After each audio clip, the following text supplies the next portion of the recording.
नमस्कार दोस्तों, आप सभी का मेरे चैनल एएम क्लासेस में स्वागत है। दोस्तों, एक बार फिर आप लोग सभी का मैं स्वागत करता हूं। जैसा कि कुछ दिन पहले दोस्तों मैंने एक वीडियो अपलोड किया था जिसमें मैंने बताया था कि मैं बहुत ही जल्द जो है सीआईएसएफ एलडीसी का प्रैक्टिस सेट अपलोड करने वाला हूं। आज इसी के विषय में हम आप लोगों से बात करेंगे। मैं प्रैक्टिस सेट कल से अपलोड कर दूँगा, कल से आप लोगों को जो है यूट्यूब पर प्रैक्टिस सेट उपलब्ध हो जाएँगे। मैं सबसे पहले इसकी इंग्लिश की तैयारी करवाऊँगा, क्योंकि आप लोग जानते हैं कि जैसा कि देखा गया है कि सीआईएसएफ एलडीसी एग्ज़ाम में इंग्लिश को लेके एक फ़ोबिया है, एक डर सा बना हुआ है कि इसमें 75% लड़के जो हैं इंग्लिश में ही फ़ेल करते हैं। तो क्यों ना इंग्लिश के सिलेबस को पहले किया जाए और इंग्लिश के सेट को पहले बनाया जाए और पता किया जाए कि आखिर इंग्लिश के सिलेबस क्या है, इसमें कौन-कौन से क्वेश्चंस पूछे जाते हैं और इसकी तैयारी किस ढंग से हमें करनी है। तो चलिए हम लोग चलते हैं आज की तरफ। वीडियो को अंत तक देखिएगा और लाइक और शेयर करना मत भूलिएगा, कमेंट करना मत भूलिएगा जो भी आपकी क्यूरीज होंगे, और अपने दोस्तों को शेयर कीजिए, सब्सक्राइबर बढ़ाइए, सब्सक्राइबर बनिए ताकि आपको सबसे पहले नोटिफिकेशन मिले और एम क्लासेस फैमिली जो है और बड़ा बन सके। तो सीआईएसएफ एलडीसी का जो सिलेबस है, जो इंग्लिश का मेनली अगर सिलेबस है जो कि सीआईएसएफ एलडीसी एग्ज़ाम के बेस्ड हैं, वो टोटल जो है वो 50 मार्क का होता है, जैसा कि आप लोग सभी जानते हैं। लेकिन यह 50 मार्क में जो है 50 क्वेश्चन होता है। टोटल कितने 50 क्वेश्चन होते हैं और प्रत्येक क्वेश्चन एक एक मार्क का होता है। और आपको जो है क्वालिफाई करने के 23 जो ओबीसी और जनरल हैं, जो ओबीसी और जनरल हैं उसे 50 में से 23 मार्क लाने होंगे, क्वालिफाइंग मार्क। ये क्वालिफाइंग मार्क है, ये मेरिट का मार्क नहीं है, क्वालिफाइंग मार्क है। जो जनरल और ओबीसी हैं उनको जो है 23 मार्क ऑब्टेन करने होंगे, लाने होंगे। और जो एसटी एंड एससी है उसे 21 मार्क लाने होंगे। जो एसटी और एससी है उसे 21 क्वालिफाइंग मार्क लाना होगा, तभी जाके वो क्वालिफाई हो सकेंगे। और फिर मेरिट के लिए तो वो कट ऑफ बताएगा कि आखिर मेरिट कितना बनेगा। तो जाहिर सी बात है कि 50 नंबर के इंग्लिश पूछे जाएंगे, उसमें जनरल और ओबीसी को जो है 23 मार्क लाना ही होगा, कंपलसरी लाना कंपलसरी, और 21 मार्क जो है वो एसटी और ओबीसी को लाना होगा। तो इन 23 मार्क को हम लाएँ कैसे, इनकी रणनीति हम बनाएँ कैसे? इन रणनीतियों को बनाने के लिए जो है आपको क्वेश्चंस का पैटर्न पता होना बहुत ही ज़रूरी है। क्वेश्चन का जब तक पैटर्न आपको पता नहीं होगा तब तक आप जो है इनकी तैयारी अच्छी ढंग से कर नहीं सकते। चलिए चलते हैं, देखते हैं क्वेश्चन का पैटर्न आखिर वो क्वेश्चन कैसे हैं। मैंने यहाँ पे कुछ क्वेश्चंस के पैटर्न बनाए गए हैं जो अगर आप प्रीवियस ईयर के क्वेश्चंस देखेंगे तो आपको पता चलेगा कि अगर प्रीवियस ईयर के क्वेश्चन देखेंगे तो पता चलेगा कि मैक्सिमम क्वेश्चंस जो है इन्हीं में से पूछे जाते हैं। इनमें से कुछ कम ज़्यादा हो सकते हैं, लेकिन 90% क्वेश्चन इसी पैटर्न पे होते हैं। 90% क्वेश्चन इसी पैटर्न पे होते हैं। तो आप समझ सकते हैं कि इस बेस्ड पे अगर आप तैयारी करते हैं तो आपकी तैयारी अच्छी होगी और आप जो है सफल हो सकेंगे। तो आप देखिए इसमें जो जैसा दिया गया है, सबसे पहला जो है वो कॉमन ईरर का है। पहला मान लीजिए चैप्टर जो है वो कॉमन ईरर का है। कॉमन ईरर टोटल 5 पूछे जाते हैं। टोटल कॉमन ईरर कितने पूछे जाते हैं? टोटल 5 पूछे जाते हैं।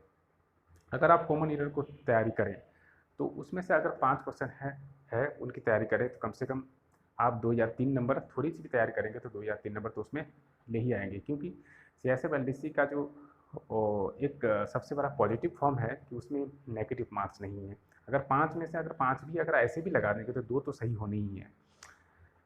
तो 2 नंबर आप मान लीजिए यहाँ से 2 या 3 नंबर आप प्राप्त कर लिए। अब देखिए दूसरा में है सेंटेंस रीअरेंजमेंट।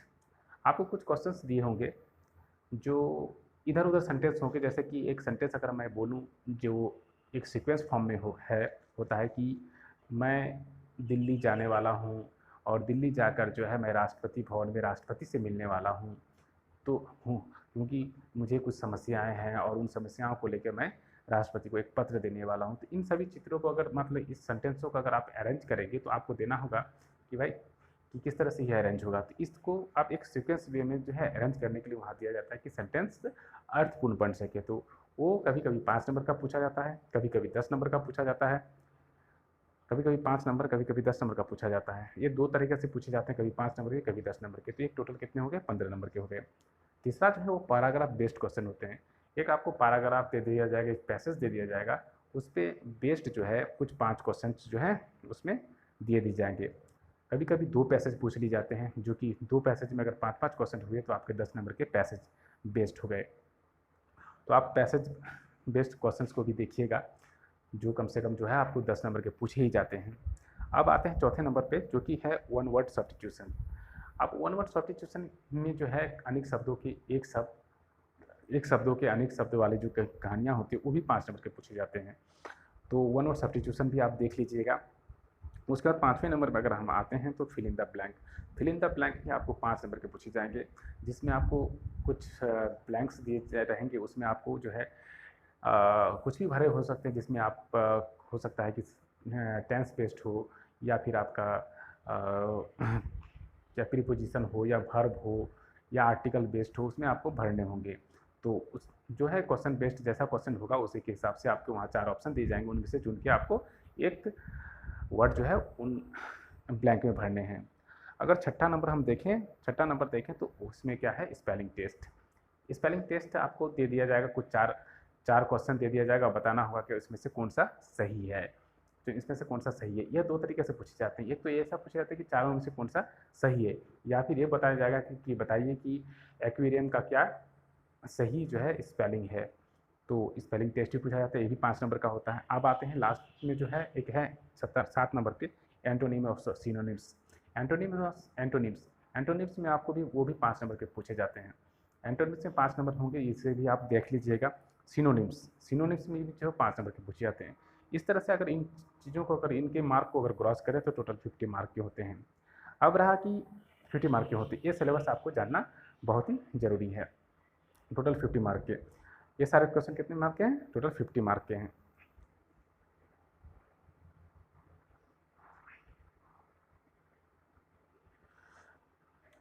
तो इन 50 मार्कों को में जो है आपको कितने लाने हैं, टोटल 23 मान के चलिए, 23 लाने होंगे। 23 लाने होंगे और 21 लाने होंगे ST और SC को। लेकिन अब सभी के इतनी सही सारे तैयारी तो ठीक ढंग से होंगे नहीं। अगर आप नेगेटिव फॉर्म, अगर मान लीजिए इसमें नेगेटिव मार्क नहीं है, अगर ऐसे भी आप अंदाजे भी अगर लगाएंगे तो जाहिर सी बात है कि 15 नंबर आपका कहीं नहीं जाएगा। लेकिन 15 नंबर में तो हम क्वालिफाई हो नहीं सकते।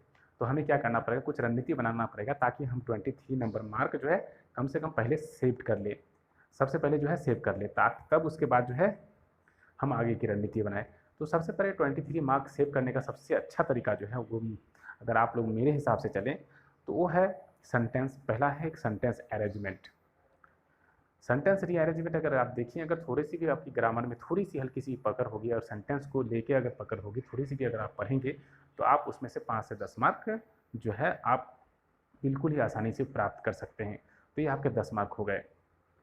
अच्छा, पैराग्राफ बेस्ड क्वेश्चन भी जो है, इसमें भी आप अगर आप थोड़ा सा अगर आपकी रीडिंग स्किल हल्की सी भी अच्छी है, तो आप इस 10 मार्क में कम से कम नहीं से भी नहीं अगर होगा तो 7 मार्क तो आप आराम से निकाल सकते हैं। इसमें 7 मार्क निकाल सकते हैं। तो कितने हो गए, टोटल 17 नंबर हो गए। अब आते हैं fill in the blank.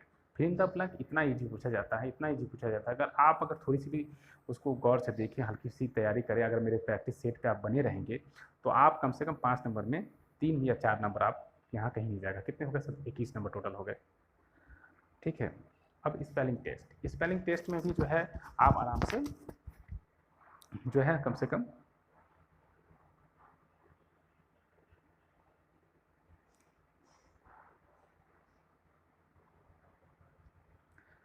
Spelling test पे भी जो आप जो है कम से कम 3 नंबर जो है निकाल ही लेंगे।